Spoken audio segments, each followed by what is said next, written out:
Here we are again, Friday rolling in with that familiar sense of anticipation. And for Celtic fans, it's not just any weekend. It's one of those weekends that gets etched into the memory. The kind that starts with a buzz and ends with silverware in the hands of our players and joy flood in the stands of Celtic Park. Tomorrow, the boys are set to lift the Scottish Premiership trophy once more, right after our clash against St. Mirren. And while we've been here before, make no mistake, it never gets old.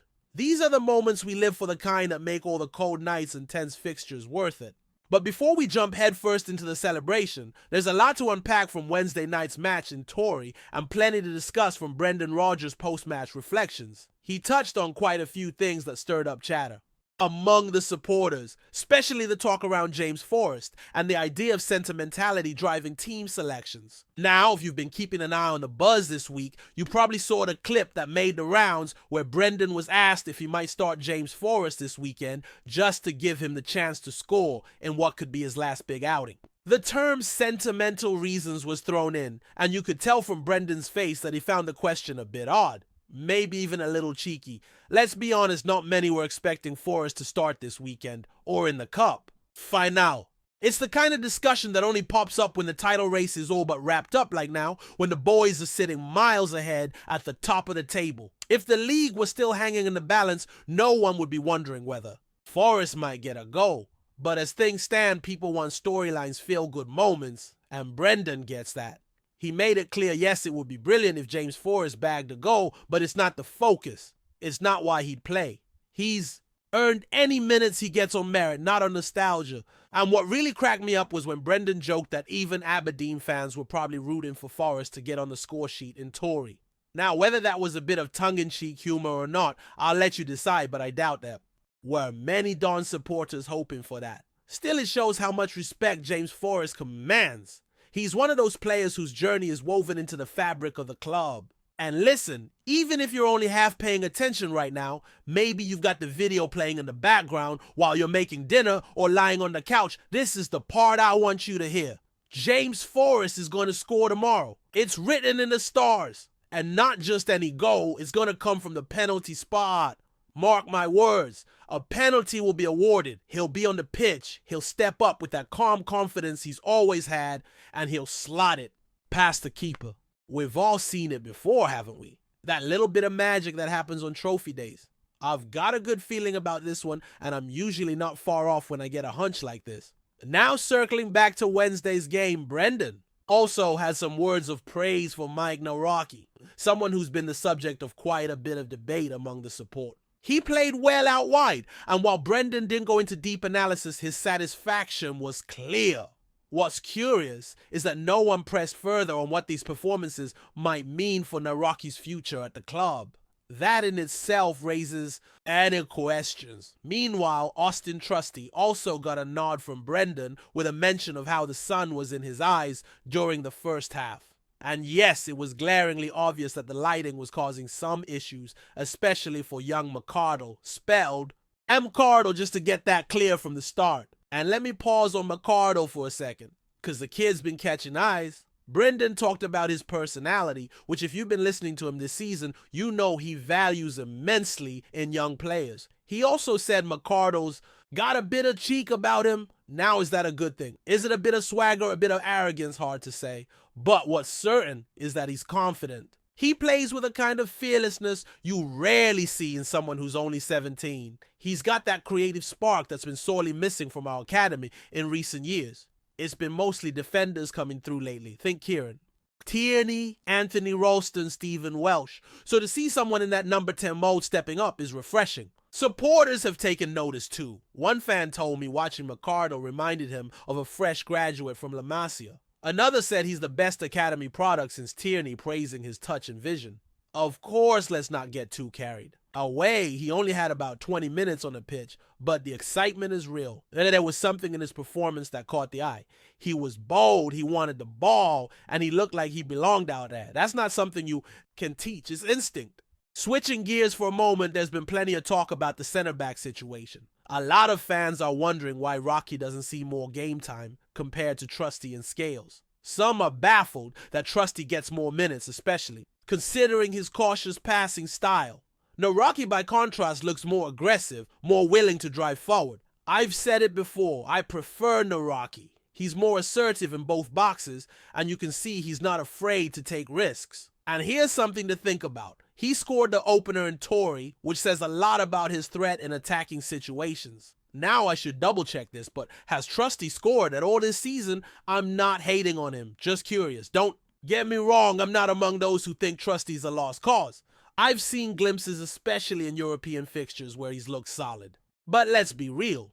When Noraki's performing the way he has recently, it's frustrating not to see him rewarded with consistent minutes. I remember him stepping up in last season's New Year derby at Celtic Park. He came in during a high-pressure match and handled himself well.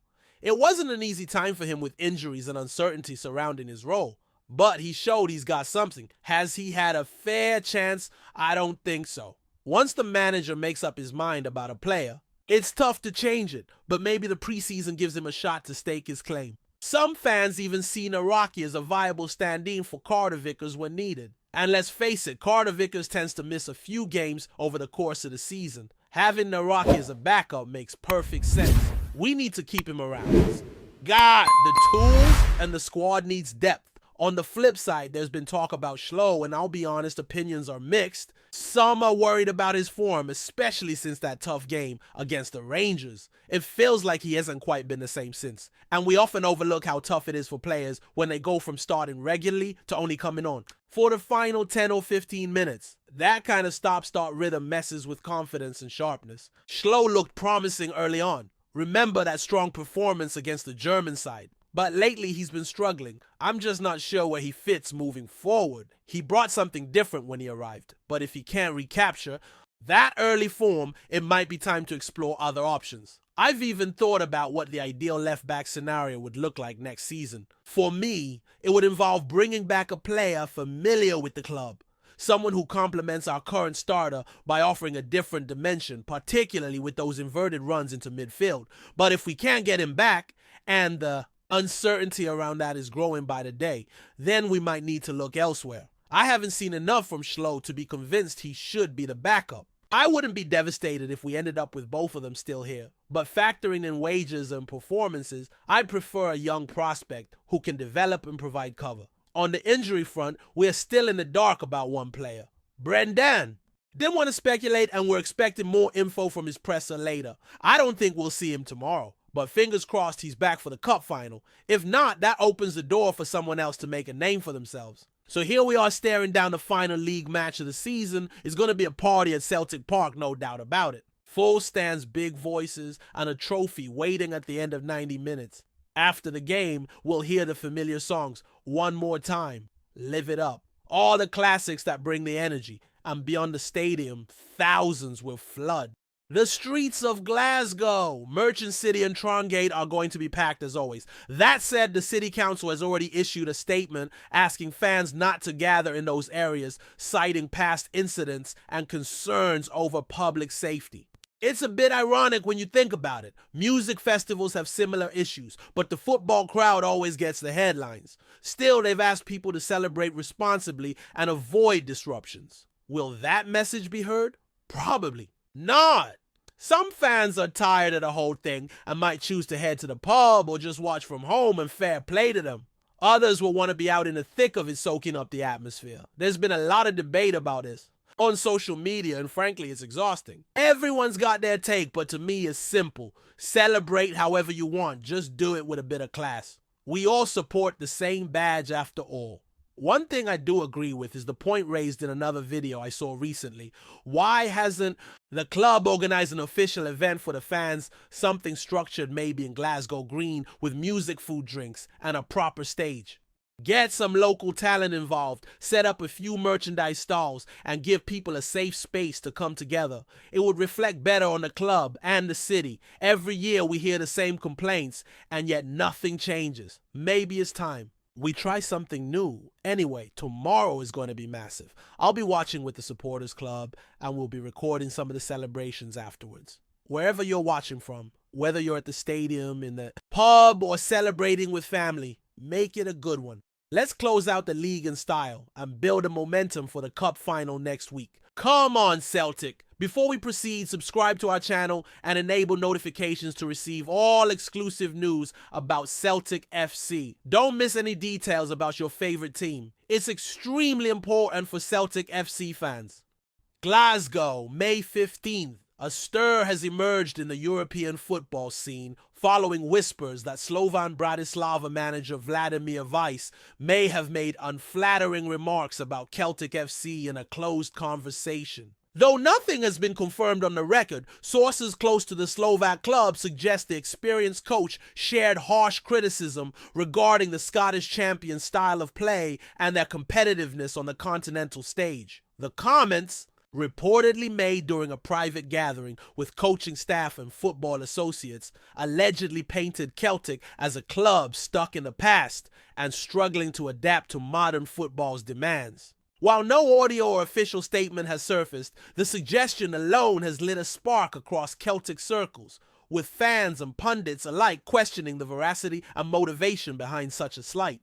Weiss, a respected figure in Eastern European football and former Slovakia national team manager, is known for his outspoken manner and tactical intelligence. His Slovan Bratislava side has enjoyed domestic dominance in recent years, with regular appearances in European qualifiers. But it's the alleged comparison with Celtic that has stirred most emotion. According to the rumor, Weiss contrasted the Slovak champion's progressive philosophy with what he sees as Celtic's predictable and dated approach, particularly in European competitions. Celtic, for their part, have remained silent on the matter. No club representative has issued a response, and manager Brendan Rodgers has not addressed the rumor in press conferences. Fans, however, have been more vocal, taking to social media to defend the club's legacy and point to their recent domestic success and Champions League qualification as proof of continued relevance. Whether Weiss's words were taken out of context, misinterpreted, or spoken in jest remains unclear. Yet in the world of football, where rivalries and egos run deep, even a whisper can create waves. One thing is certain, should Slovan and Celtic cross paths in a future European fixture, the tension on the touchline will have an added layer of drama. Hello, fan! Don't forget to like and subscribe to the channel, as it means a lot to Celtic FC. Also, share your opinion about the news in the comments below. See you in the next video.